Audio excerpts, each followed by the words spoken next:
Welcome to the vision gate, myself Rahul Jha. और तो कैसे हैं आप लोग? पिछले लेक्चर्स में हम लोग ब्रेटन साइकिल के बारे में देखा था और ब्रेटन साइकिल का शुरुआत किया था। और ब्रेटन ओपन ब्रेटन साइकिल के बारे में बात किया था। ओपन ब्रेटन साइकिल में कंप्रेशर का क्या काम होता है, प्रेशर इंक्रीज करना, कंबशन चैम्बर का क्या काम होता है। जो प्रेशर इंक्रीज हुआ, एयर हमारे पास आया एटमॉस्फेयर से, उसे एटमॉस्फेयर से जो एयर हमारे पास आया उसे कंप्रेसर ने कंप्रेस्ड करके उसका प्रेशर इंक्रीज किया और उस इंक्रीज प्रेशर को कंबशन चैम्बर ने टेम्परेचर इंक्रीज किया। और ये इंक्रीज प्रेशर और टेम्परेचर एयर हमारे पास किसके पास जाता है? टरबाइन के पास। और टरबाइन पे ये लोग एक्सपैंड होके कुछ वर्क प्रोड्यूस करेगा और ये फिर बाहर एग्जिट एटमॉस्फेयर को कर दिया जाता है। ठीक है, तो ये हमने ओपन ब्रेटन साइकिल पे देखा था। और ओपन ब्रेटन साइकिल में हमने टेम्परेचर वर्सेस एंट्रोपी का ग्राफ और प्रेशर वर्सेस वॉल्यूम का ग्राफ भी देखा था और कुछ क्यू इनपुट और क्यू रिजेक्टेड का डेरिवेशंस भी देखे थे। ठीक है, और उस वीडियो में मैंने बताया कि था कि नेक्स्ट वीडियो में हम लोग एफिशिएंसी की बात करेंगे, efficiency of open Brayton cycle की बात करेंगे हम लोग नेक्स्ट वीडियो में। तो इस वीडियो में हम लोग उससे आगे बात करते हैं, ओपन ब्रेटन साइकिल से आगे बात करते हैं। तो सबसे पहले तो एक बार हम लोग टीएस डायग्राम और पीवी डायग्राम को ड्रॉ कर देते हैं, जिससे हमें आगे का डेरिवेशन में काफ़ी मदद मिलेगी। और एक बार मैं फिर से पिछले लेक्चर्स का 2 मिनट में 2 पॉइंट जो हमने डिराइव किया था, क्यू इनपुट और क्यू रिजेक्टेड, उसको एक बार कर देता हूँ, जिससे हमारे पास फ्लो मेंटेन होगा और एफिशिएंसी में इजी होगा एफिशिएंसी फाइंड करने के लिए। ठीक है, तो यहाँ पे TS diagram and PV diagram की हम लोग बात कर ले ओपन ब्रेटन साइकिल में। तो ओपन ब्रेटन साइकिल में कितने प्रोसेस होते हैं? 4 प्रोसेसेस। और चारों प्रोसेस मैंने बताया था। फर्स्ट प्रोसेस कौन सा होता है? 1 to 2 process is reversible adiabatic compressor and 2 to 3 process is constant pressure heat addition and 2 to 3 process क्या होता है? Constant pressure heat addition. And 3 to 4 क्या होता है? Reversible adiabatic expansion. And 4 to 1 फिर से क्या होता है? Constant pressure heat rejection. तो इसे हम लोग ड्रॉ कर लेते हैं टीएस डायग्राम पे। टीएस डायग्राम पे इसे हम लोग ड्रॉ कर लेते हैं।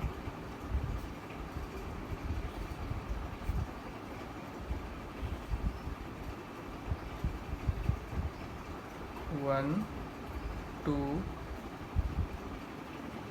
3 4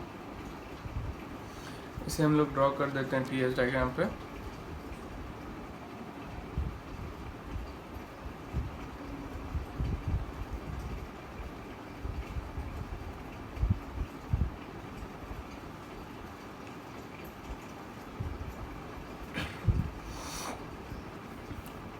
यहाँ पे हमने क्या देखा था? 2 to 3 प्रोसेस में हीट हमारे पास क्या हो रहा था? Heat input Q in. और ये प्रोसेस 4 to 1 कैसा था हमारे पास? Q rejected. 4 to 1 प्रोसेस कैसा था हमारे पास? Q rejected. और ये 2 to 3 प्रोसेस कैसा होता है हमारे पास? Pressure equal to constant. And 4 to 1 process कैसा होता है? Pressure equal to constant. यहाँ तक सभी को कोई प्रॉब्लम नहीं था। ठीक है, और ये हम लोग पिछले लेक्चर्स में डिस्कस भी कर लिए थे। और इसे हम लोग अगर पीवी डायग्राम पे देखें, तो पीवी डायग्राम पे कैसे ड्रॉ किए थे हमने?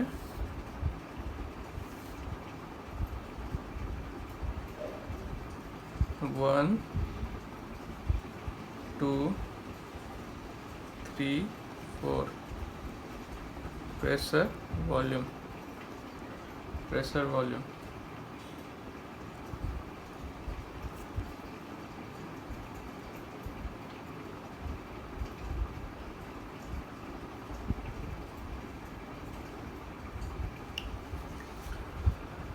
1 2 3 4 इसमें क्यू इनपुट और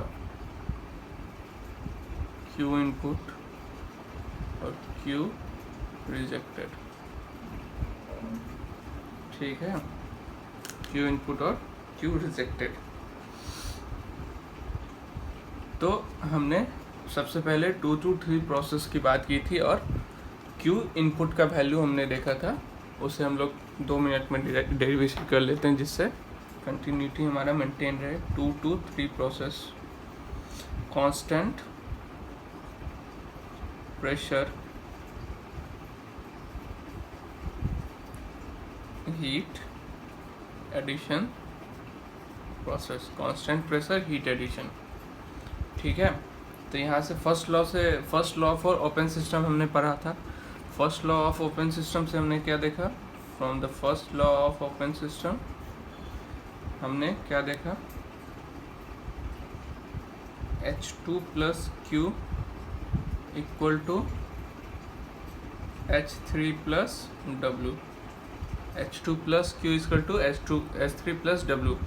और work done for open system क्या होता है, PdV कांस्टेंट प्रेशर है सॉरी VdP कांस्टेंट प्रेशर है, तो कांस्टेंट अगर प्रेशर है तो वर्क डन क्या हो जाएगा, dP क्या हो जाएगा यहाँ पे 0, इसलिए वर्क डन का वैल्यू क्या आ जाएगा हमारे पास 0, क्योंकि प्रेशर इक्वल टू कांस्टेंट है।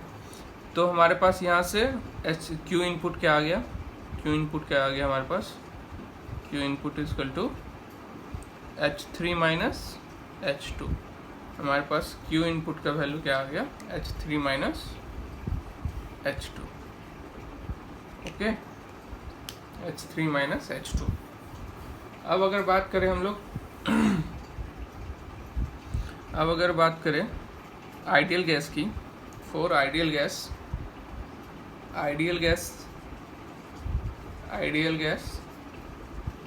DH इक्वल टू CpdT हमने ये पढ़ रखा है।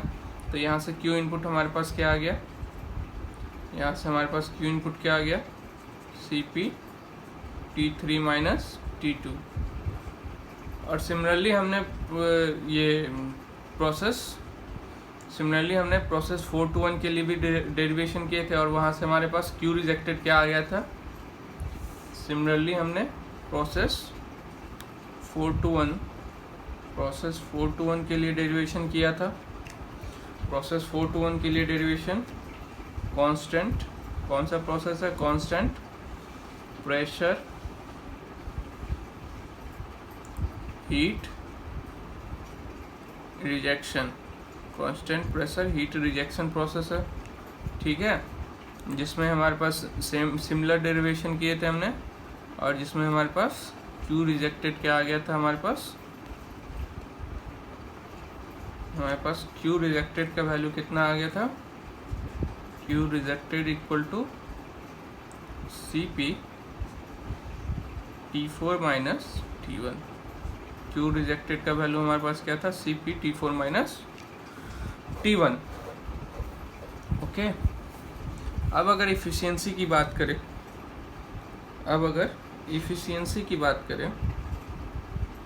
तो इफिशियंसी क्या होता है। अब अगर हम लोग इफिशियंसी की बात करें तो इफिशियंसी ऑफ ब्रेटन साइकिल हम लोग अब डील करने जा रहे हैं। तो इफिशियंसी हमने क्या पढ़ा था, efficiency equal to 1 minus QR upon Q input, ये डेरिवेशन हमने कर रखा था पिछले साइकिल वगैरह जब हमने कवर कर रहा था सेकेंड लॉ ऑफ थर्मोडायनेमिक्स। तो वहाँ से इफिशियंसी का क्या आ जाता है, 1 minus Q rejected upon Q input, ये हमारे पास इफिशियंसी का फॉर्मूला है। अब Q रिजेक्टेड का वैल्यू हमने लेट सपोज ये इक्वेशन 1 हमने माना और इसे इक्वेशन 2 मान लिया। ये क्या वैल्यू हमें शो कर रहा है, कितना Q इनपुट हुआ, और ये हमारे पास क्या वैल्यू शो कर रहा है, हमने कितना हीट रिजेक्ट किया एटमॉस्फेयर को, ठीक है। ये वैल्यू हमारे पास क्या शो कर रहा है, हमने कितना हीट रिजेक्ट किया एटमॉस्फेयर को, ओके। तो एफिशिएंसी इक्वल टू क्या होता है, 1 minus QR upon Q input. QR का वैल्यू हम लोग इक्वेशन नंबर 2 से सब्स्टिट्यूट कर सकते हैं। क्यू आर का वैल्यू हम लोग इक्वेशन नंबर 2 से सब्स्टिट्यूट कर सकते हैं, 1 minus C P T4 minus T1 upon Q in. Q in क्या है हमारे पास, क्यू इन क्या है हमारे पास, क्यू इन का value C P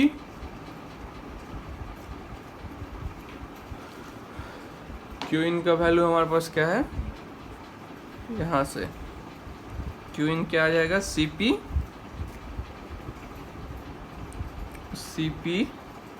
T3 minus T2। ये हमारे पास क्यू इन आ गया, ये हमारे पास क्यू इन आ गया।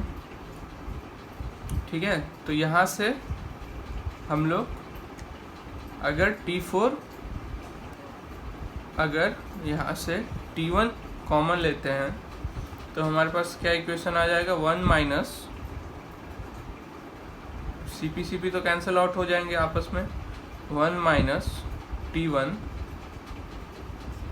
इक्वेशन क्या बचा है, T4 अपॉन T1 माइनस 1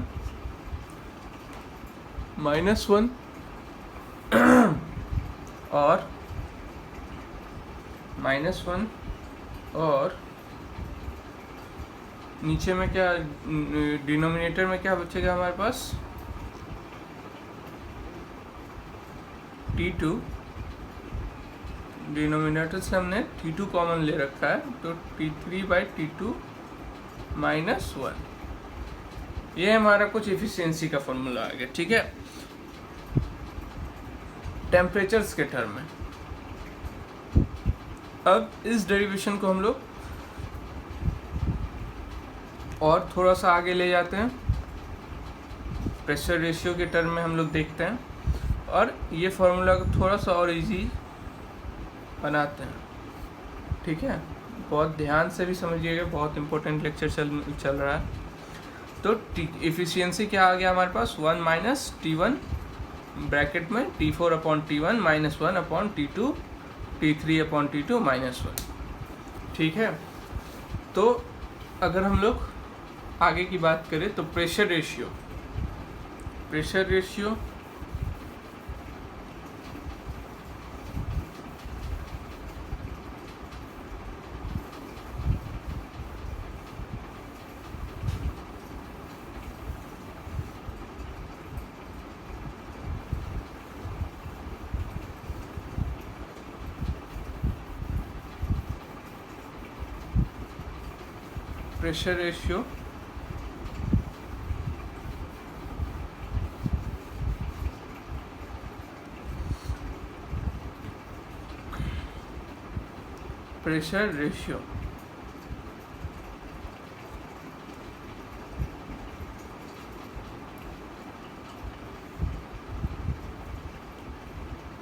ठीक है, प्रेशर रेशियो क्या होता है, आरपी।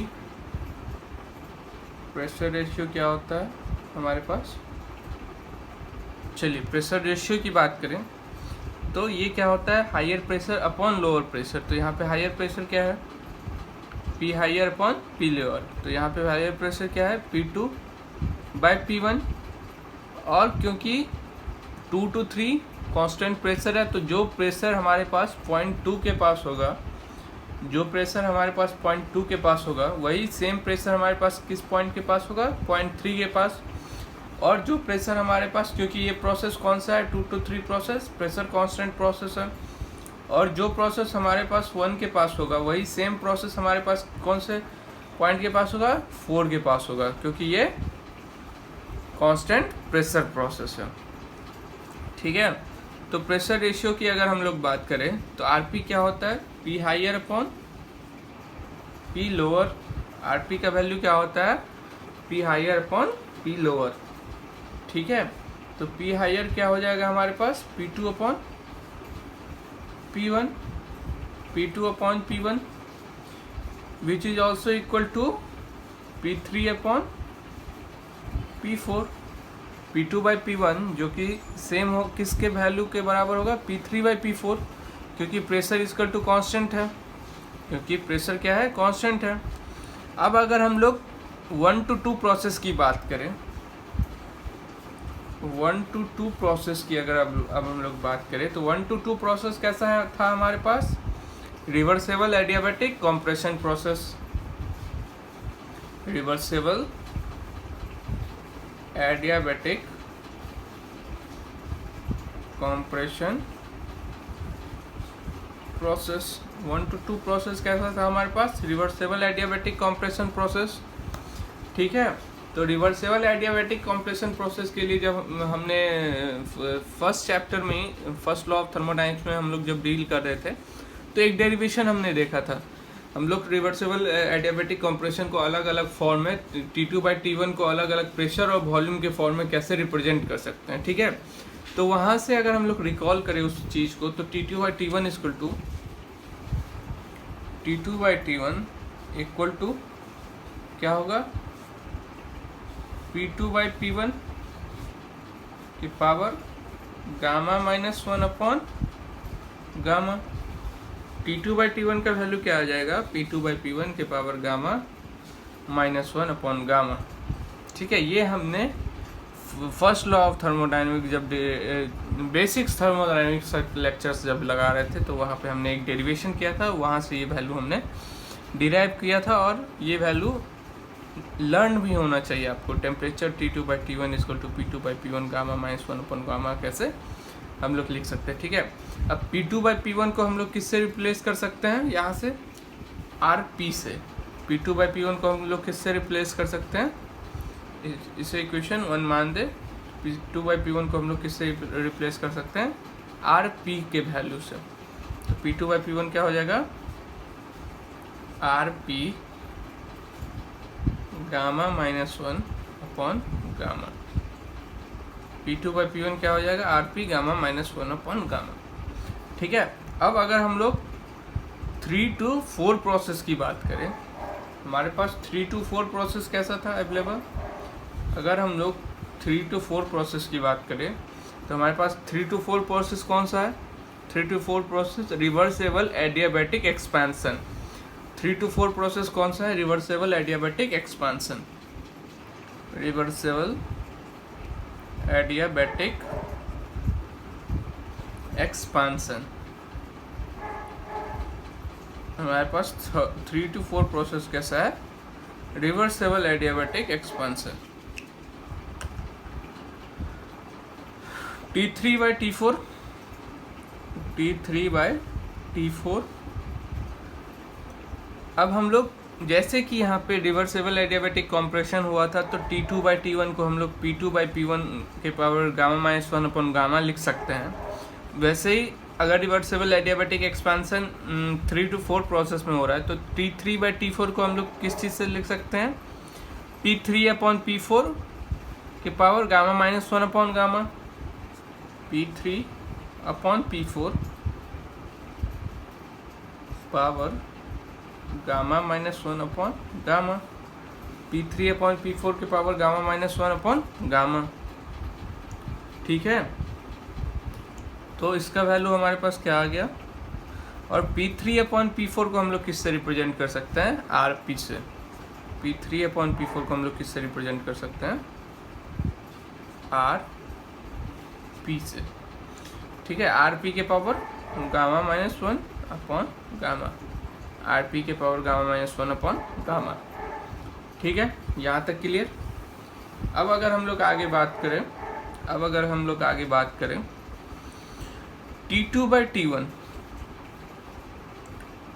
T2/T1 यहाँ से हमें क्या समझ में आया? इसे हम लोग अगर इक्वेशन 2 मान ले और इसे अगर हम लोग इक्वेशन 3 मान ले, ठीक है, अगर इसे हम लोग इक्वेशन 2 मान लेते हैं और इसे हम लोग इक्वेशन 3 मान लेते हैं तो यहाँ से हमें क्या मिल गया? T2/T1 इक्वल टू T3/T4, क्योंकि दोनों का वैल्यू RP के पावर गामा -1 के इक्वल है। तो हम लोग यहाँ से लिख सकते हैं T2/T1 क्या आ गया? T2/T1 equal to T2/T1 equal to किसके बराबर होगा, जो हो जाएगा T2 by T1 equal to T3 by T4, T3 by T4 के बराबर हो जाएगा T2 बाई T1। ठीक है, यहाँ तक किसी को कोई प्रॉब्लम नहीं होगा। तो ये हमारे पास एक इक्वेशन आ गया, T2 by T1 equal to T3 by T4।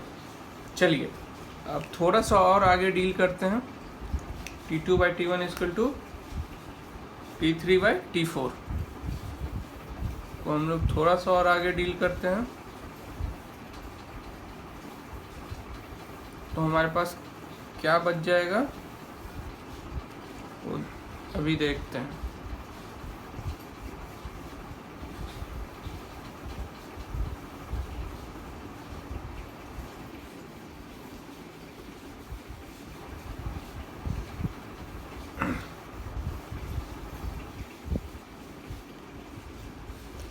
TS,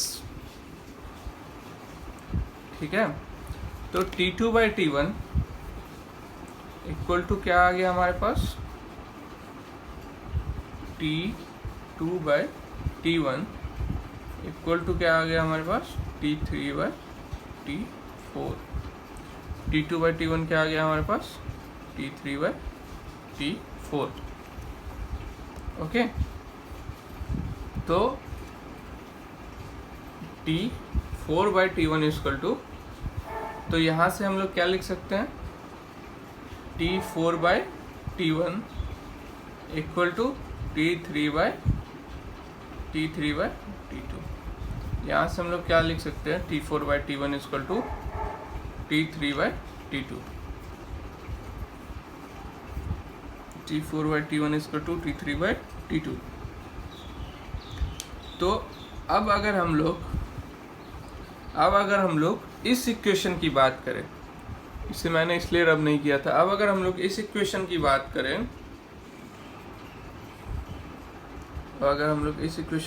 करें, तो यहाँ से T4 बाई T1 किसके बराबर हो गया, T3 बाई T2 के। T4 बाई T1 किसके बराबर हो गया, फ्रॉम इक्वेशन, इसे अगर 4 मान ले, T4 बाई T1 किसके बराबर हो गया, T3 बाई T2 के। तो ये जो टर्म है T4 बाई T1 माइनस 1 और न्यूमरेटर और डिनोमिनेटर में T3 बाई T2 माइनस 1, ये आपस में कैंसल आउट हो जाएंगे। तो हमारे पास इफिशियंसी का क्या फॉर्मूला बच जाएगा, efficiency equal to 1 minus T1 upon T2। हमारे पास इफिशियंसी का क्या फॉर्मूला बच जाएगा, 1 अपॉन T1 माइनस T2। ठीक है, हमारे पास इफिशियंसी का ये फॉर्मूला आ जाएगा। अब अगर इफिशियंसी का ये फॉर्मूला आ गया तो T1 अपॉन T2 को हम लोग अभी देखे थे, यहाँ से हमने रिवर्सेबल एडियाबेटिक कंप्रेशन से हमने देखा था। T2 बाई T1 हम जानते हैं कि T2 बाई T1 को हम लोग कैसे लिख सकते हैं, RP के पावर, अभी जस्ट पीछे हमने डिराइव किया था ये, RP के power gamma minus 1 upon gamma. तो T1 अपॉन T2 को कैसे लिख सकते हैं, 1 अपॉन RP के power gamma minus 1 upon gamma. तो इफिशियंसी का फॉर्मूला हमारे पास न्यू कौन सा आ गया, 1 माइनस 1 अपॉन RP के power gamma minus 1 upon gamma. Efficiency का फॉर्मूला हमारे पास ये आ गया। ठीक है, इफिशियंसी का फॉर्मूला हमारे पास ये आ गया।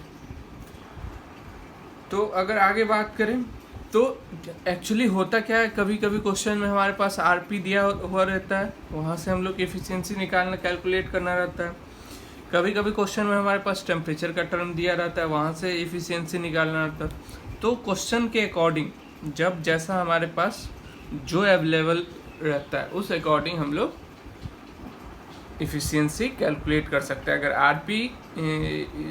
हाँ प्रेशर रेशियो दिया हुआ है, कभी कभी प्रेशर दे देता है, वहाँ से हम लोग प्रेशर रेशियो कैलकुलेट करते हैं, फिर उस प्रेशर रेशियो से हम लोग एफिशिएंसी कैलकुलेट करते हैं। तो ये दो फार्मूला हो गया, ये दो फार्मूला गेट में काफ़ी यूज़ में आएंगे। इन दोनों फार्मूला को ध्यान से रखना है आपको। ये दो फार्मूला आगे काफ़ी यूज़ में आएगा आपको। तो अगर हम लोग थोड़ा सा आगे बात करें, इफिशियंसी का फॉर्मूला हमारे पास क्या आ गया, 1 - 1/RP के पावर गामा -1। तो इफिशियंसी ऑफ ब्रेटन साइकिल हमारे पास ये आ गया, इफिशियंसी ऑफ ब्रेटन साइकिल। ठीक है, तो इफिशियंसी अब डिपेंडेंट किस पे करेगा, इफिशियंसी हमारा जो है सो किस वैल्यू पे डिपेंड करेगा, इफिशियंसी हमारा किस वैल्यू पे डिपेंड करेगा। तो आप लोग बताइए, अगर ये pressure ratio means gamma increase, pressure ratio increase करा जाए तो इफिशियंसी ऑफ ब्रेटन साइकिल क्या होगा, इंक्रीज होगा या डिक्रीज होगा। तो efficiency of Brayton cycle increase होगा। अगर प्रेशर रेशियो इंक्रीज होगा तो efficiency of Brayton cycle automatically increase होगा। और अगर गामा का वैल्यू इंक्रीज करे तो, अगर गामा का वैल्यू इंक्रीज करे तो भी इफिशियंसी इंक्रीज होगा, क्योंकि यहाँ पे माइनस साइन है और ये जितना ज़्यादा डिनोमिनेटर बढ़ेगा वो उतना ज़्यादा ये डिक्रीज होगा, इसलिए इफिशियंसी हमारा बढ़ेगा। तो इन दो पॉइंट को नोट डाउन करें। If gamma value increases, if gamma value increases, यहाँ पे मैं एक बॉक्स बना के लिख देता हूँ, गामा अगर इंक्रीज करेगा तो efficiency of Brayton cycle also increases, और या फिर प्रेशर रेशियो आरपी अगर इंक्रीज करेगा तो भी efficiency of Brayton cycle increase करेगा, तो भी efficiency of Brayton cycle increase करेगा। ठीक है, ये हमारे पास आ गया। तो हम लोग Brayton cycle, open Brayton cycle के बारे में काफ़ी कुछ जान गए। अब इसे एक बार सम अप कर लेते हैं। हमने डेरिवेशन में क्या क्या निकाला, हमने डेरिवेशन में क्या क्या देखा, उसके बाद हम लोग limitation of open Brayton cycle हम लोग बात करेंगे। हम लोग ओपन ब्रेटन साइकिल आखिर क्यों हमने ओपन ब्रेटन साइकिल, आखिर क्यों हमें क्लोज ब्रेटन साइकिल की ज़रूरत पड़ी, इसके बारे में बात करेंगे। तो पहले अभी हम लोग थोड़ा सा सम अप कर लेते हैं इसे। तो हमने टीएस डायग्राम से अपना कैलकुलेशन चालू किया था इस वीडियोस में, और हमने 2 to 3 प्रोसेस के लिए क्यू इनपुट देखा था, हमने 4 to 1 प्रोसेस के लिए क्यू रिजेक्टेड देखे थे, फिर हमने एफिशिएंसी का डेरिवेशन किया। अब एफिशिएंसी का डेरिवेशन को हमने प्रेशर रेशियो पे ले गए, प्रेशर रेशियो आरपी जिसका वैल्यू होता है, तो प्रेशर रेशियो फिर हमने कैलकुलेट किया। फिर हमने 1 to 2 प्रोसेस के लिए जो कि रिवर्सेबल एडियाबैटिक कंप्रेशन है उसके लिए T2 आरपी का वैल्यू देखा, और फिर हमने 3 to 4 प्रोसेस के लिए जो कि रिवर्सेबल एडियाबैटिक एक्सपेंशन है उसके लिए T3/T4 को हमने लिखा। फिर हमने इक्वेट किया T2/T1 इक्वल टू T3/T4 हमारे पास आ गया, और हमने नया efficiency of Brayton cycle RP के फॉर्म में देखा। तो अभी तक हम लोग ये कर रहे थे, डेरिवेशन कर रहे थे। तो अब हम लोग लिमिटेशन ऑफ ब्रेटन साइकिल पे बात करेंगे। तो पहला limitation of Brayton cycle, open Brayton cycle. सब हेडिंग डालिए limitation of open Brayton cycle.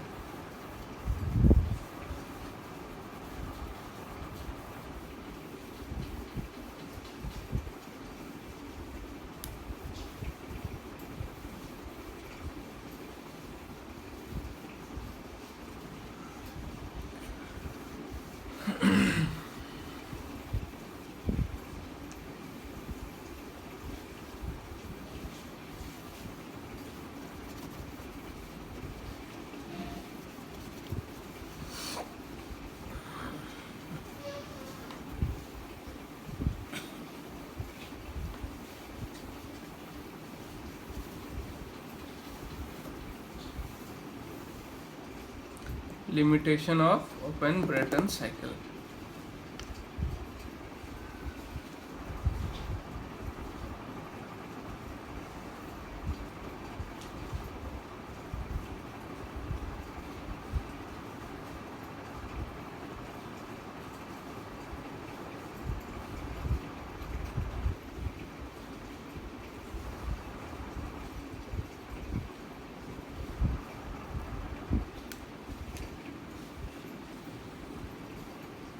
Okay. तो सबसे पहला हमने ब्रेटन साइकिल में हमने क्या देखा था, हम लोग एयर जो है, एयर को अपना वर्किंग फ्लूइड मान रहे थे, ठीक है। और सिर्फ एयर ही हम लोग इसमें ओपन ब्रेटन साइकिल में वर्किंग फ्लूइड के रूप में देखते हैं, जिसका जो कि efficiency of Brayton cycle, open Brayton cycle किस पे डिपेंड करता है, efficiency of open Brayton cycle किस पे डिपेंड करता है, गामा पे, ठीक है। तो गामा ऑफ एयर क्या होता है 1.4। अगर गामा ऑफ एयर क्या होता है, गामा ऑफ एयर क्या है 1.4, ठीक है। ये एक लिमिटेड वैल्यू है, इससे तो हम लोग बढ़ा या घटा नहीं सकते, इसे चेंज नहीं कर सकते। ये कैसा एक वैल्यू है हमारे पास, लिमिटेड वैल्यू है। ये कैसा वैल्यू है हमारे पास, एक लिमिटेड वैल्यू है, तो इसे हम लोग चेंज नहीं कर सकते हैं, गामा को हम लोग चेंज नहीं कर सकते हैं। तो अगर हम लोग दूसरा कोई वर्किंग फ्लूइड लिया रहता जिसका गामा और ज़्यादा होता, इफ सपोज हमने कोई दूसरा वर्किंग फ्लूइड लिया रहता जिसका गामा का वैल्यू और ज़्यादा होता, तो इफिशिएंसी ऑफ ब्रेटन साइकिल में इंक्रीज आता, इफिशिएंसी ऑफ ब्रेटन साइकिल और ज़्यादा होता। तो पहला तो लिमिटेशन इसमें ये हो गया, क्योंकि हम लोग वर्किंग फ्लूइड सिर्फ और सिर्फ एयर ले सकते हैं, तो इसका गामा का जो वैल्यू है सो लिमिटेड हो जाता है। गामा का वैल्यू हम लोग चेंज नहीं कर सकते हैं, क्योंकि वर्किंग फ्लूइड हम लोग चेंज नहीं कर सकते। तो नोट डाउन करेंगे फर्स्ट पॉइंट,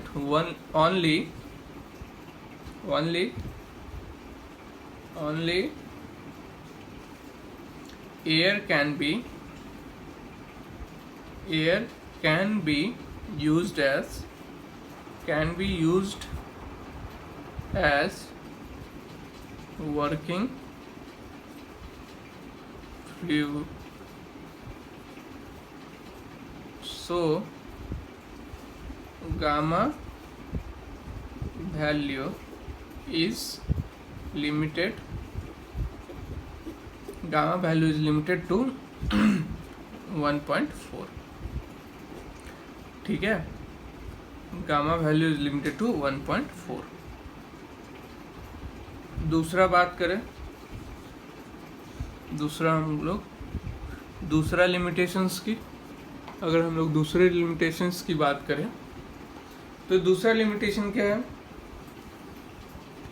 जो हमारे पास हम लोग means good quality of fuels यहाँ पे यूज कर रहे थे,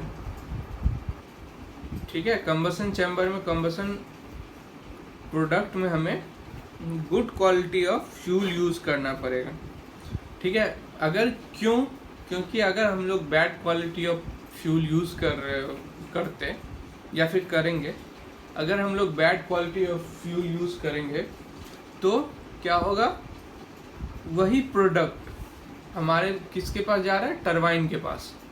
वही प्रोडक्ट टरबाइन के पास जा रहा है तो वो काफ़ी हार्मफुल होगा टरबाइन के लिए। तो हम लोग only good quality of fuel हम लोग यूज़ कर सकते हैं, क्योंकि हम लोग ये प्रोडक्ट को किसके पास भेज रहे हैं, टरबाइन के पास, ठीक है। तो यहाँ पे एक लिमिटेशन इसका ये भी हुआ, क्योंकि हमारे पास फ्यूल काफ़ी महंगा यूज़ करना पड़ेगा, good product of fuel use करना पड़ेगा। अगर हमारे पास कंबसन चैम्बर थोड़ा अलग रहता तो ये प्रॉब्लम सॉल्व हो जाता, ठीक है, जो कि प्रॉब्लम हम लोग सॉल्व क्लोज ब्रेटन साइकिल में कर देते हैं। तो दूसरा लिमिटेशन यहाँ पे क्या है इसका, ओपन ब्रेटन साइकिल का, only good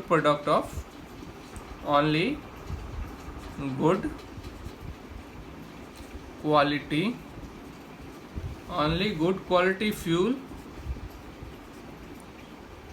can be used because combustion product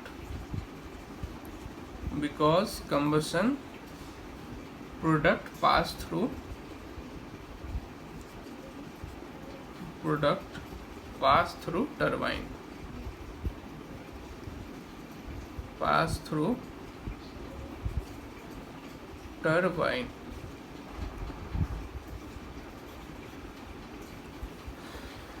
only good quality fuel can be used because combustion product pass through turbine, नोट। चलिए, अब ये तो कुछ limitations of Brayton open Brayton cycle की बात होगी। अब हम लोग कुछ अच्छाइयाँ भी होगी भाई इसमें, कुछ अगर बुराइयाँ हैं तो कुछ इसमें अच्छाइयाँ भी होगी। तो ये सिस्टम जो होता है ओपन ब्रेटन सिस्टम, इसके बाद हम लोग क्लोज ब्रेटन सिस्टम की बात करेंगे। तो क्लोज ब्रेटन सिस्टम, चलिए ये सिस्टम जो होता है अभी के लिए नोट डाउन करेंगे। ये सिस्टम जो होता है सो काफ़ी लाइट वेट होता है, काफ़ी लाइट वेट होता है, क्योंकि इसमें ज़्यादा इंस्ट्रूमेंट्स, क्योंकि इसमें नंबर्स ऑफ इंस्ट्रूमेंट लेस हैं, सिर्फ कंप्रेसर, कंबसन चैम्बर और एक टरबाइन लगा हुआ होता है।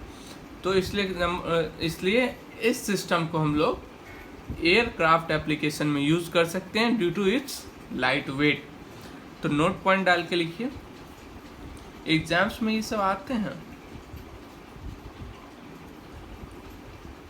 एयरक्राफ्ट एप्लीकेशन में आप क्लोज सिस्टम ब्रेटन सिस्टम या फिर आईएएस का प्रिपरेशन कर रहे होंगे आप लोग, तो ये सब आपके लिए जानना जरूरी है। क्लोज ब्रेटन साइकिल यूज़ करते हैं या फिर ओपन ब्रेटन साइकिल यूज़ करते हैं, ठीक है। The system is very light, the system is very light, the system is very light in weight, the system is very light in weight, so it is used for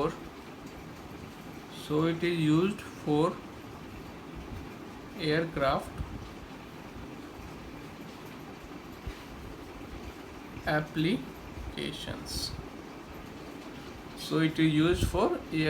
applications, ठीक है।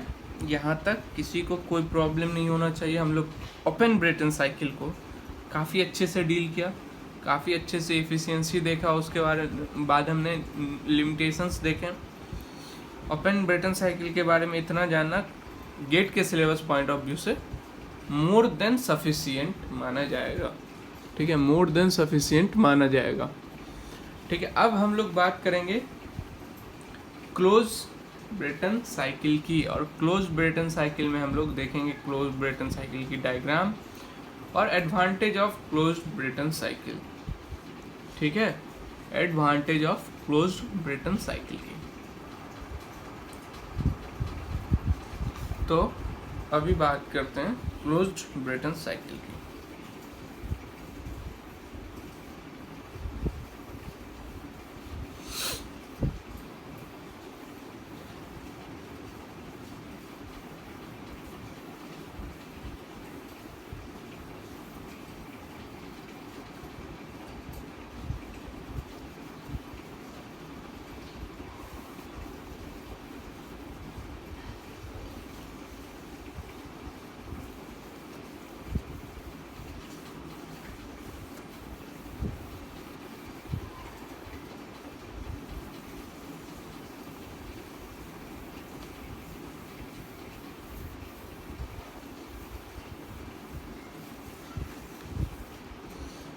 अभी बात करेंगे हम लोग क्लोज सिस्टम। तो सब heading डालिए, closed Brayton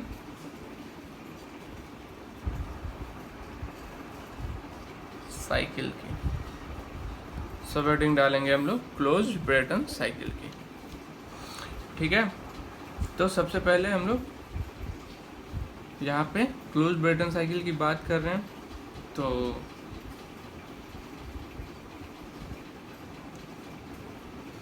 close Brayton cycle बात करें तो सबसे पहले तो डायग्राम देखेंगे। तो सबसे पहले मैं डायग्राम ड्रॉ कर लेता हूँ, फिर उसे अच्छे से एक्सप्लेन कर दूंगा जिससे समझने में कोई प्रॉब्लम नहीं होगा। तो ओपन ब्रेटन साइकिल की तरह यहाँ पे भी एक कंप्रेसर यूज़ में आता है, यहाँ पे भी एक कंप्रेसर यूज़ में आता है, ठीक है। तो ये हमारे पास कंप्रेसर अवेलेबल है,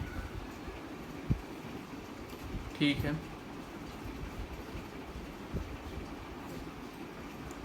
और यहाँ पे चैम्बर, कंबसन चैम्बर अलग होता है, ठीक है। तो हीट हम लोग एक्सचेंज करते हैं यहाँ पे, क्योंकि limitation of open Brayton cycle को हम लोग यहाँ पे ओवरकम करते हैं।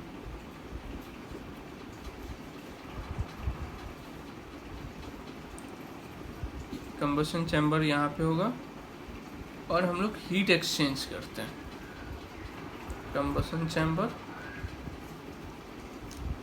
और हम लोग आपस में, क्योंकि हमारा काम यहाँ पे क्या था, सिर्फ टेम्परेचर इंक्रीज करना, आपस में हीट एक्सचेंज करेंगे। ठीक है,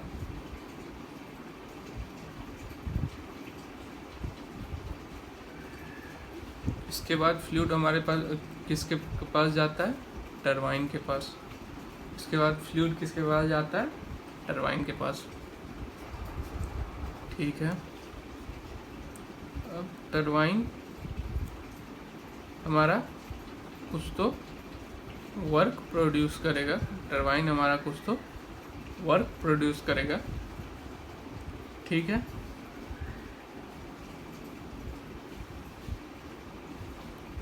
जो कि वर्क ये भी लेता है, सॉरी कंप्रेसर। अब जो हमारा एग्जॉस्ट है, ओपन साइकिल में हम लोग क्या कर रहे थे, एग्जॉस्ट को एटमॉस्फेयर को दे रहे थे, क्योंकि ये क्लोज साइकिल है तो एक पूरा क्लोज साइकिल बनेगा। तो एग्जॉस्ट जो है हमारा फिर से कूलिंग वाटर के संपर्क में आएगा और अपना हीट एक्सचेंज करेगा।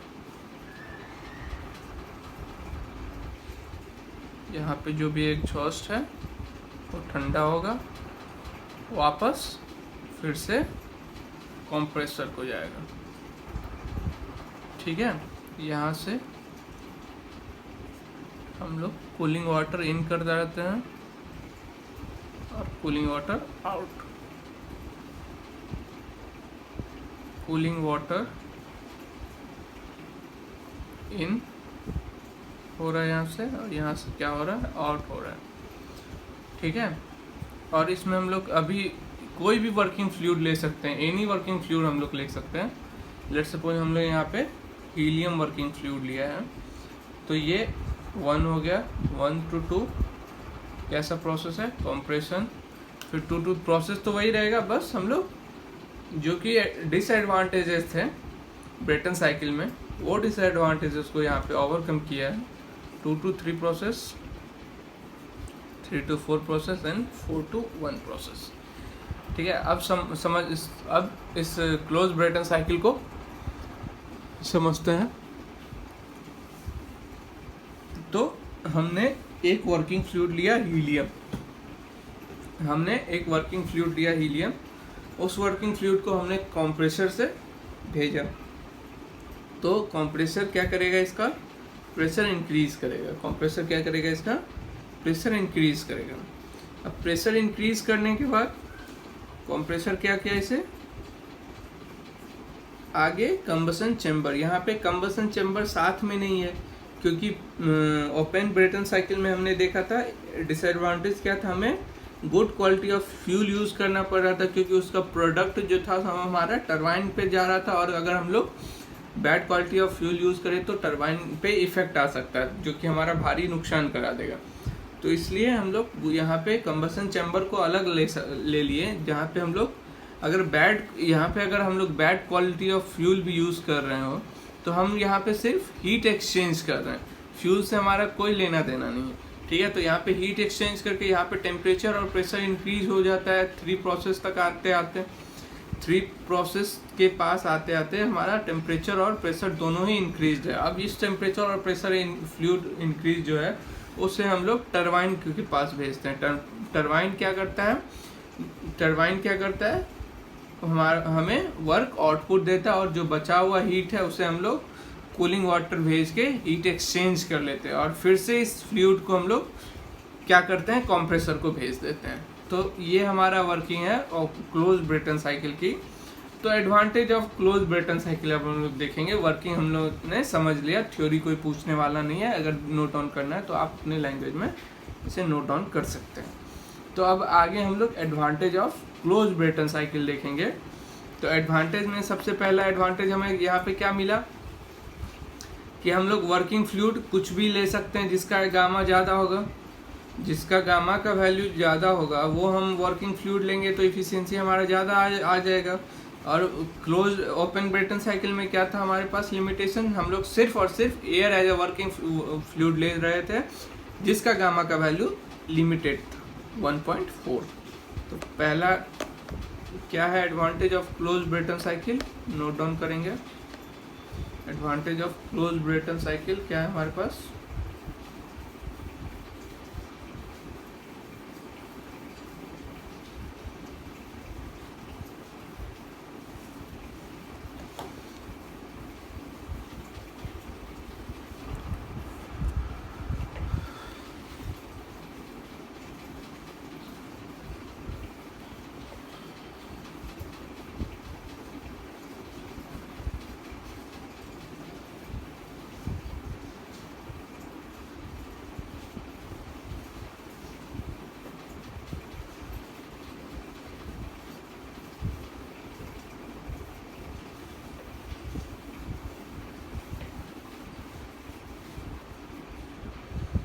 हमारे पास क्या है advantage of close Brayton cycle,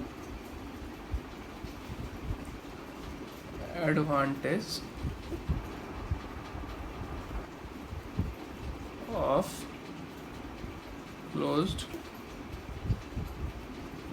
Brayton cycle.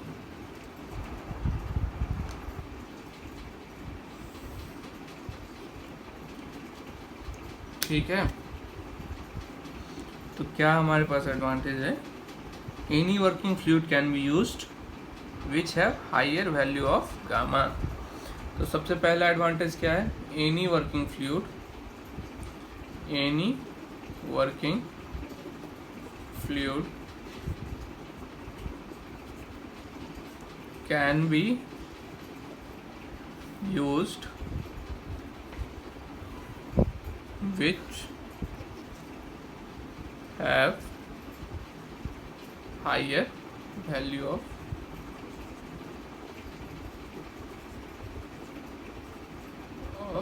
Gamma. तो हम लोग का पहला एडवांटेज क्या है, हम लोग कोई भी वर्किंग फ्लूइड ले सकते हैं जिसका वैल्यू ज़्यादा हो, उससे हमें क्या इफेक्ट, किस पे इफेक्ट पड़ेगा, डायरेक्ट एफिशिएंसी पे इफेक्ट करेगा। क्योंकि एफिशिएंसी ऑफ ब्रेटन साइकिल हमने देखा था क्या होता है, एफिशिएंसी ऑफ ब्रेटन साइकिल क्या होता है, 1 - 1 बाय RP के power gamma -1 upon gamma, 1 - 1 by RP के पावर गामा -1 अपॉन गामा।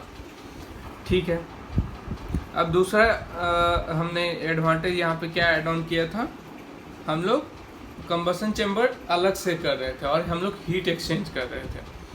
तो अगर हम लोग ऐसा कर रहे हैं तो हम लोग लो क्वालिटी ऑफ फ्यूल भी वहाँ पे यूज़ कर सकते हैं। तो दूसरा एडवांटेज हम लोग वहाँ पे क्योंकि प्राइस में इफेक्ट डिफरेंस आ जाएगा, तो दूसरा एडवांटेज हमें वहाँ मिल गया, लो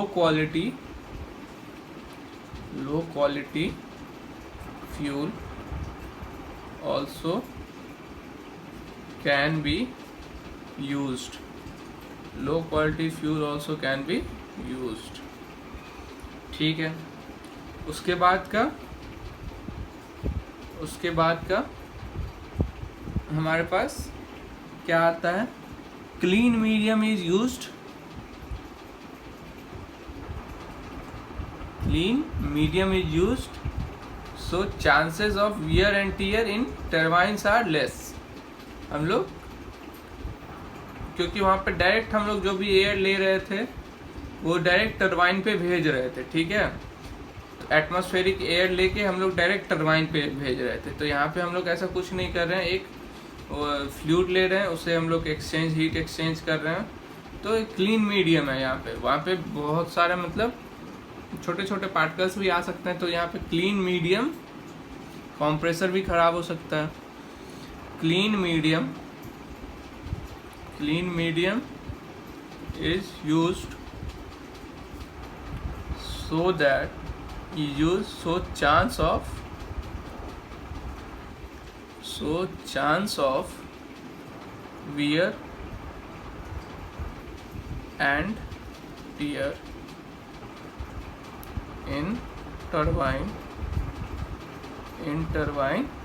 are less, so chance of wear and tear in turbine are less. अब हम नोट डाउन करें, अब अगर हम लोग नोट डाउन करें तो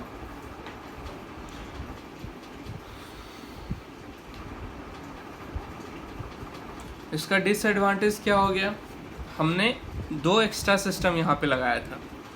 2 एक्स्ट्रा सिस्टम हमने कौन सा यूज़ किया, पहला तो एक हीट एक्सचेंजर हमने लगा दिया, हीट एक्सचेंजर लगा दिया, ठीक है, और एक कूलिंग वाटर सिस्टम हमने लगा दिया था, ठीक है। हीट एक्सचेंजर एक हमने लगा दिया था और एक कूलिंग वाटर सिस्टम लगा दिया था, जिससे क्या हुआ हमारे पास सिस्टम का वेट जो है, जिससे क्या हुआ हमारे पास सिस्टम का वेट जो है सो काफ़ी बढ़ जाता है, ठीक है।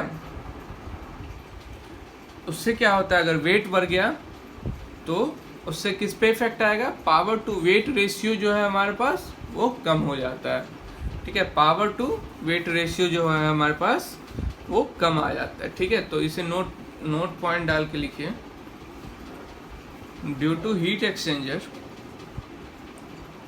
Due to heat exchanger,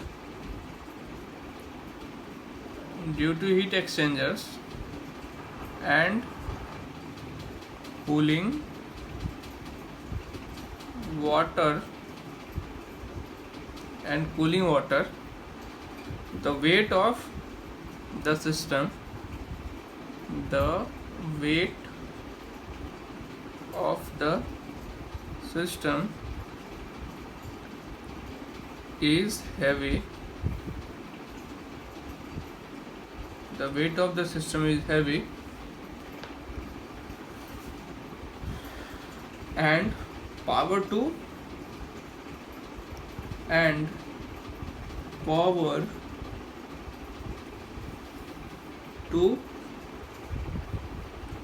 weight ratio क्या हो जाएगा हमारे पास, decreases, and power to weight ratio क्या आ जाएगा हमारे पास, डिक्रीज कर जाएगा। Due to heat exchanger and cooling water, the weight of the system is heavy and the power to weight ratio हमारे पास क्या आ जाएगा, डिक्रीज कर जाएगा। यहाँ तक सभी को कोई प्रॉब्लम नहीं होना चाहिए। हम लोग क्लोज ब्रेटन साइकिल की बात कर रहे हैं और हमने क्या देखा था, advantage of close Brayton cycle अभी देखा, और उसमें क्या डिसएडवांटेज आ जाएगा वो हमने नोट पॉइंट बना के नोट डाउन कर लिया, ठीक है। अब अगर हम लोग बात करें heat exchanger,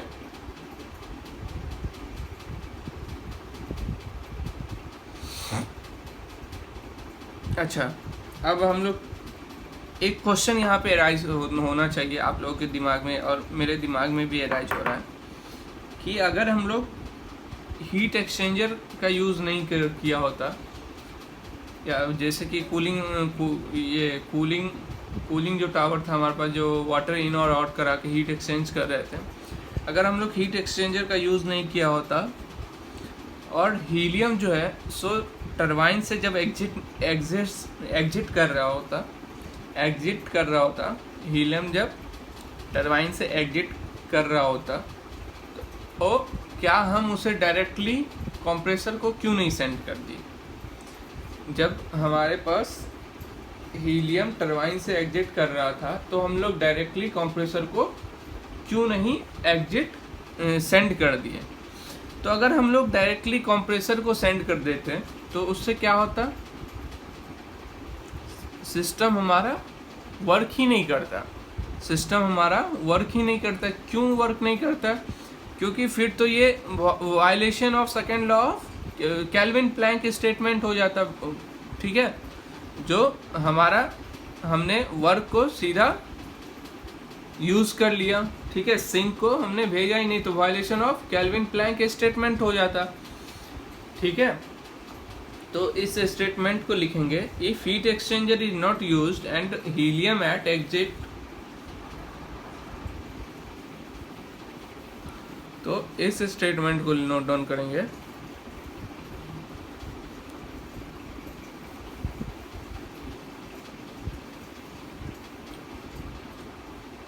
if heat exchanger is not used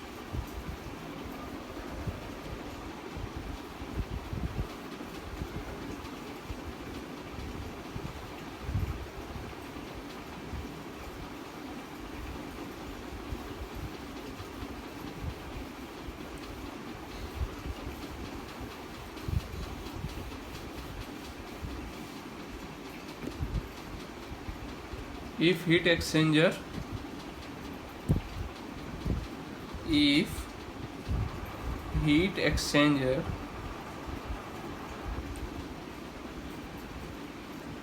is not used and helium at the exit of turbine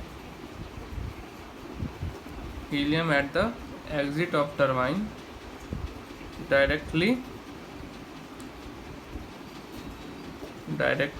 sent to the compressor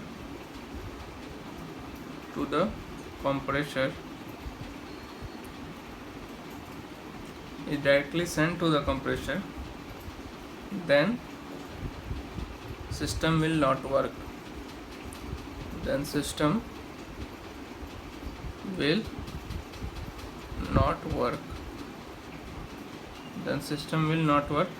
is violation of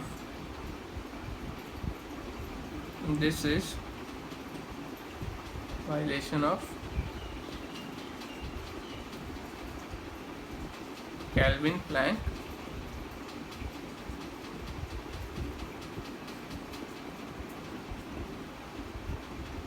statement.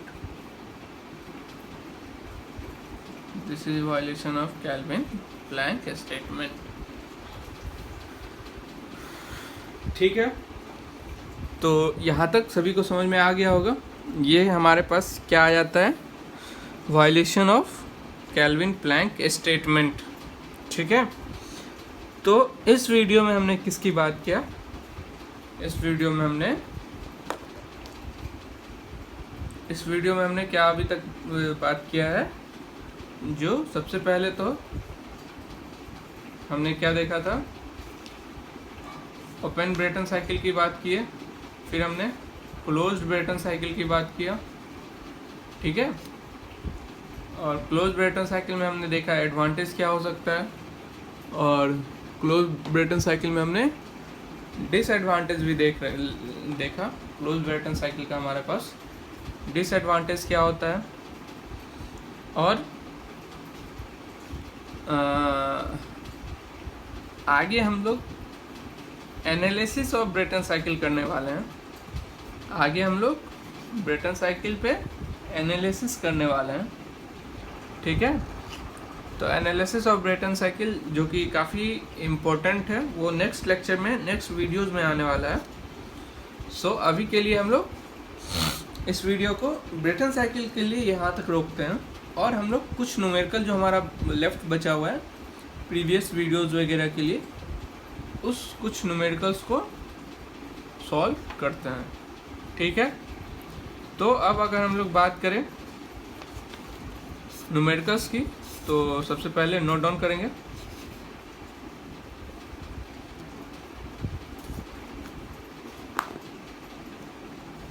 Just a second, चलिए नोट डाउन करते हैं हमारे पास numerical. तो first numerical क्या है हमारे पास,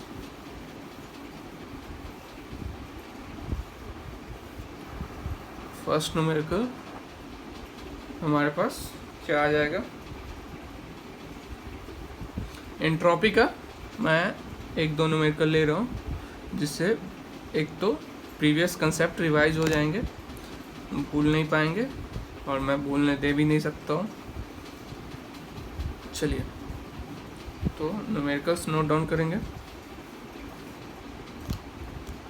question,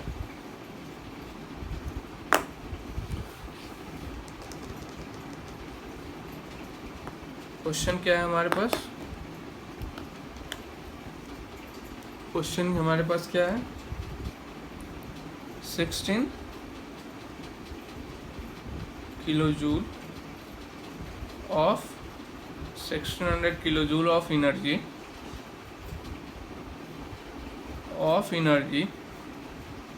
is transferred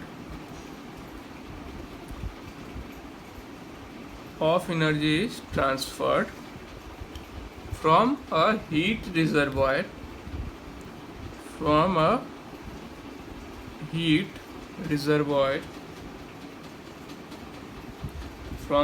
reservoir at 800 Kelvin to another heat reservoir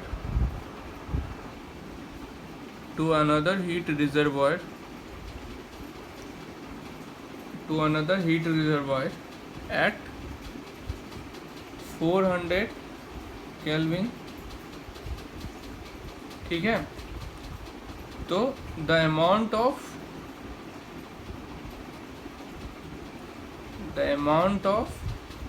entropy generated during the process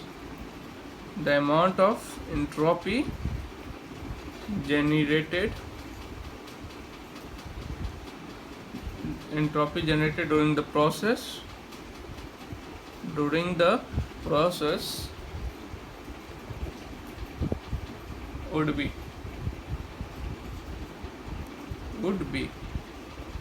entropy generation क्या हो जाएगा, the amount of entropy generated during the process would be option A 6 kilo joule per KG, option B 4 kilo joule per KG, option C 2 kilo joule per KG and option D is 0। इस numerical को पढ़िए और समझिए। Just a second, hold पे मैं डाल रहा हूँ।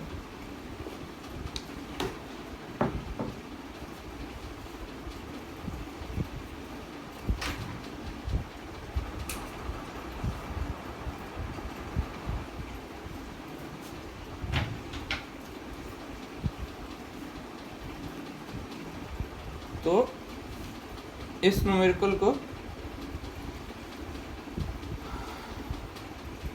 न्यूमेरिकल में क्या बोला जा रहा है, 1600 किलो जूल ऑफ एनर्जी हमारे पास है, जिसे हम लोग ट्रांसफ़र कर रहे हैं एक हीट रिजर्वायर से जो कि 300 केल्विन पे है टू अनदर हीट रिजर्वायर जो कि 400 केल्विन पे है। ठीक है, जो कि 400 केल्विन पे है। तो एंट्रोपी क्या होगा, the amount of entropy generated during the process would B, कितना अमाउंट ऑफ एंट्रोपी जनरेटेड होगा। तो सबसे पहले तो डायग्राम हम लोग ड्रॉ कर रहे हैं, सॉरी ये 300 नहीं, यहाँ पे 800, ये 300 नहीं, यहाँ पे 800 नोट डाउन करेंगे, 800। तो इस क्वेश्चन में सबसे पहले हम लोग क्या करेंगे, डायग्राम बनाएंगे। ठीक है, इस क्वेश्चन में सबसे पहले हम लोग क्या करेंगे, डायग्राम बनाएंगे। 800 केल्विन, 800 केल्विन जो कि किस पे जा रहा है, 400 केल्विन के पास। ठीक है, 800 केल्विन किसके पास जा रहा है, 400 केल्विन के पास। ठीक है, और कितना एनर्जी प्रोड्यूस हो रहा है, कितना इनपुट ले रहा है ये Q1 के क्या है हमारे पास, 1600 किलो जूल, 1600 किलो जूल। बहुत सिंपल है। ठीक है, हमारे पास क्या पूछ रहा है, amount of entropy generated during the process. तो अमाउंट ऑफ एंट्रोपी क्या होता है, ये एक रिजर्वायर है, ये दूसरा रिजर्वायर है, इससे Q1 आ रहा है, इसको जा रहा है, डायरेक्ट सिंपल है। तो रिजर्वायर के लिए हम लोग एंट्रोपी का क्या देखे थे, एंट्रोपी ऑफ रिजर्वॉयर, हाँ, एक सिंक है एक सोर्स है, तो सोर्स से ही अगर Q1 बाहर आ रहा है तो माइनस साइन होता है, और सिंक में अगर जा रहा है तो प्लस साइन होता है।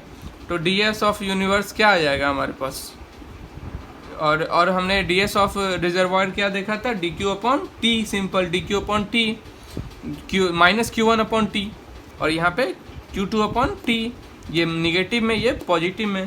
तो ds ऑफ यूनिवर्स क्या आ जाएगा हमारे पास, ds of universe ds of R1 plus ds of R2, reservoir 1 and reservoir 2, ds of reservoir 1 and reservoir 2, ये हमारे पास आ गया रिजर्वायर 1 और रिजर्वायर 2 का एंट्रोपी। तो ये क्या आ जाएगा हमारे पास, माइनस 1600 अपॉन 800 प्लस 1600 अपॉन 400, ठीक है। तो ये हमारे पास क्या वैल्यू आ जाएगा, जब हम इससे सॉल्व करेंगे तो हमारे पास कैसा वैल्यू आ जाएगा, हमारे पास value equal to 2 kilo joule per kelvin, 2 kilo joule per kelvin, ठीक है। तो ऑप्शन सी को मारेंगे और अपना आंसर लेके चलते बनेंगे। चलिए, ये छोटा सा क्वेश्चन था बस, बट इंफॉर्मेटिव था। जब हमारे पास दो रिजर्वायर हो उस केस में हम लोग एंट्रोपी कैसे निकालते हैं। तो जब हमारे पास सिंपल दो रिजर्वायर दे, कंफ्यूज नहीं होना, क्योंकि हमें कंसेप्ट पता होगा तो क्वेश्चन सॉल्व कर पाएंगे। नेक्स्ट क्वेश्चन नोट डाउन करेंगे, नेक्स्ट क्वेश्चन नोट डाउन करेंगे।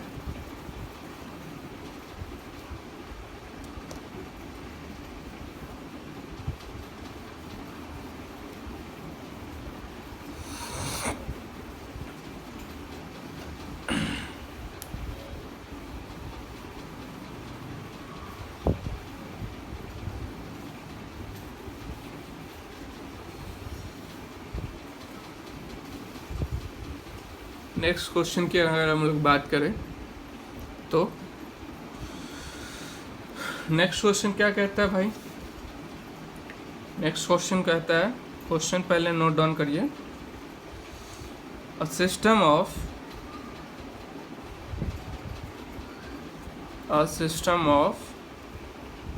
100 kg mass, a system of 100 kg mass undergoes a process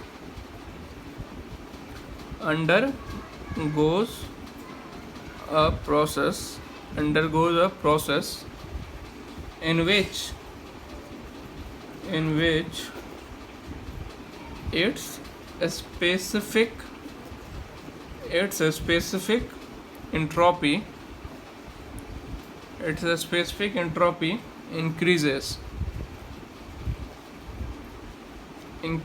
from 0.3 kilojoule per kg Kelvin to 0.4 kilojoule per kg Kelvin. Okay, at the same time the entropy of the surrounding decreases from 80 kilojoule per kg per Kelvin to 75 kilojoule per Kelvin. The process is option A reversible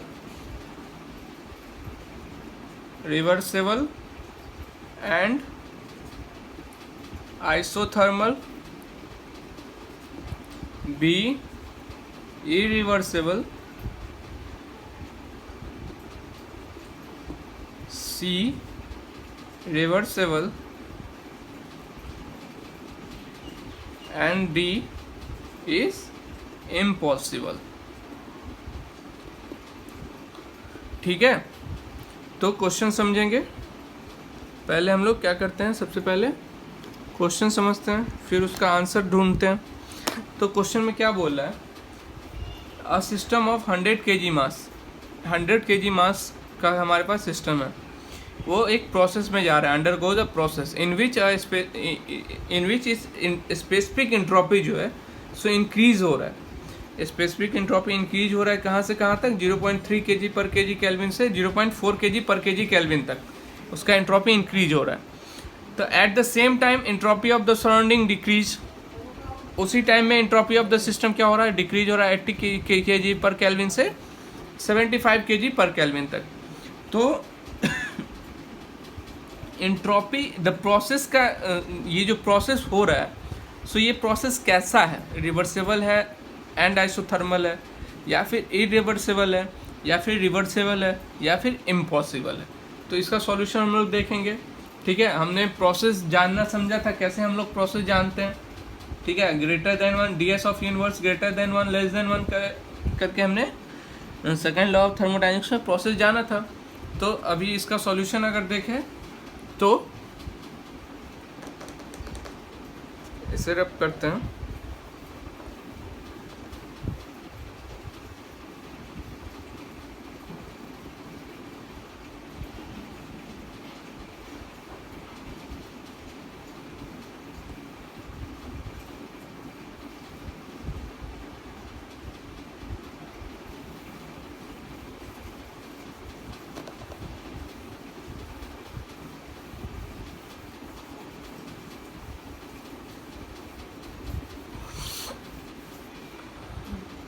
चलिए, तो ds of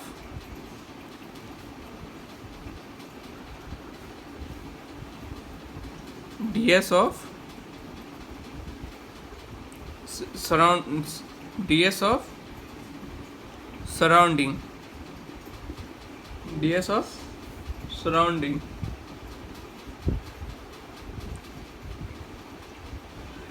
पहले चलिए system की बात कर लेते। ds of system, अगर entropy change system में क्या हो रहा है, 0.3 टू 0.4 हो रहा है, इंक्रीज हो रहा है इंट्रोपी चेंज कैसा हो रहा है, 0.4 माइनस 0.3 इंटू 100।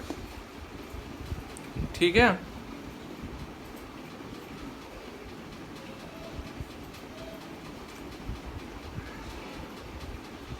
तो ये क्या आ जाएगा, 10 kg पर केल्विन। ठीक है, अब इंट्रोपी चेंज ऑफ सराउंडिंग की बात करें, इंट्रोपी चेंज ऑफ सराउंडिंग की बात करें,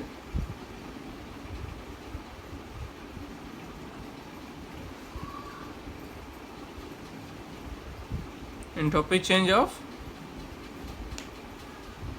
सराउंडिंग की अगर बात करें, ये मास से हमने मल्टीप्लाई किया है। इंट्रोपी चेंज ऑफ सराउंडिंग की बात करें तो ds ऑफ सराउंडिंग क्या आ जाएगा, 80 माइनस, क्योंकि कम हुआ है तो 75 माइनस 80, ये क्या आ जाएगा, -5। तो नेट ds क्या आ जाएगा हमारे पास यूनिवर्स का, ds ऑफ यूनिवर्स क्या आ जाएगा, 10 माइनस 5 इक्वल टू 5। अगर ये पॉजिटिव है तो हमारे पास सिस्टम क्या, ग्रेटर देन 0 है, तो हमारे पास सिस्टम कैसा आ जाएगा, ये ग्रेटर देन 0 है, ds of universe greater than 0 है, तो हमारे पास सिस्टम कैसा आ जाएगा, इरिवर्सिबल सिस्टम। हमारे पास सिस्टम कैसा आ जाएगा, इरिवर्सिबल सिस्टम। ठीक है, तो इरिवर्सिबल सिस्टम कौन सा ऑप्शन था, ऑप्शन बी। ऑप्शन बी को सिलेक्ट करें और आगे बढ़ें। तो यहाँ इस वीडियो को यहाँ पे कंप्लीट करते हैं, और अगर वीडियो पसंद आया हो तो लाइक करें, शेयर करें, और ज़्यादा से ज़्यादा शेयर करें, और चैनल को सब्सक्राइब करें। और जिन बच्चों को इन वीडियोस की नीड है, जो प्रिपरेशन कर रहे हैं अभी गेट 2021 के लिए, उन बच्चों तक ये वीडियो ज़्यादा से ज़्यादा पहुँचाइए। तब तक के लिए थैंक यू।